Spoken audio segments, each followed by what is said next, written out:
జైరాబాద్లో అయితే మనం షోరూమ్ తరఫున పెద్ద ఈవెంట్ అయితే చేసామన్నమాట.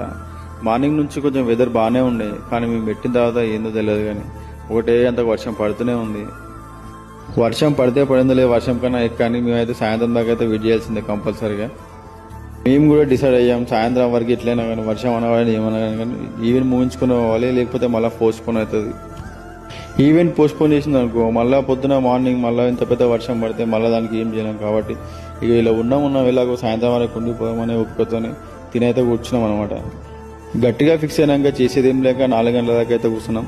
మా వాళ్ళకైతే కాల్ చేసాం, వర్షం అయితే తగ్గింది, రండి తీసుకోవడం వెహికల్స్ అని. ఇలానో వాళ్ళ తిప్పల అయితే ఈవెంట్ అయితే కంపల్సరీగా అయితే 4 గంటల వరకు అయితే సక్సెస్ఫుల్ చేసాం అనమాట. వెదర్ మాకు అనుకూలంగా లేకపోయినా కూడా ఈవెంట్ అయితే 4 గంటల వరకు అయితే సక్సెస్ఫుల్ చేసాం అనమాట. మాట్లాడుకుంటూ కూర్చున్న తర్వాత మా వాళ్ళు అయితే వచ్చారన్నమాట. వచ్చిన తర్వాత ఒక్కో వెహికల్ అయితే షోరూమ్కి అయితే తీసుకోవడం జరిగింది. ఈ మొత్తానికి అయితే ఈవెంట్ అయితే కంప్లీట్ చేసాం. వీడియో ఎలా వచ్చిందో కామెంట్ లైక్ చేయండి, అలాగే నా అకౌంట్ ఫాలో చేసుకోండి.